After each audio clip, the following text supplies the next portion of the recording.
တို့နေမြဖမ်းမယ်အဲ့မိချောင်း ရှင်ရလဲမဟုတ်ကပြောရုံပဲ တကယ်ပြောတာမင်းသာငါပြောသလိုလုံးမိမမင်းဟာအသားကြီးဝယ်ပြီးတော့အပုတ်ခံထားပြီးတော့နေတော်လေးတီးထားလိုက်မိမအဲ့ဒီအသားပုတ်တွေကိုငါထောင်ချောက်ဆင်ပြီးတော့ထောင်ချောက်မှာတက်ထားလိုက်မယ်မင်းဟာတစ်ပင်မောင်ကနေပြီးတော့မိချောင်းလာပြီးဆိုတာနဲ့ငါနဲ့ရွာသားတွေအချက်ပြလိုက်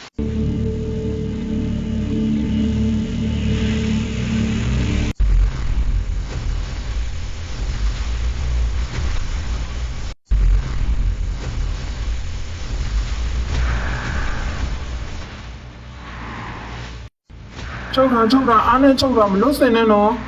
ကိုဒီမောင်ယေးတော့လည်းကိုဒီမောင်ကြီးညတော့ပါလေဗျာကိုဒီမောင်ဟုတ်ကဲ့ပါဗျာကျွန်တော်လည်းအများကျိုးအတွက်ကုညီခွင့်ရလို့ဝမ်းသာပါတယ်ဗျာခုပါပဲဗျာသူ့ကိုအန်ဒီရမပေးပဲသူနဲ့သက်ဆိုင်တဲ့ဌာနကိုပို့ရအောင်နော်ကိုဒီမောင်တော့တိုင်းပါပဲဗျာ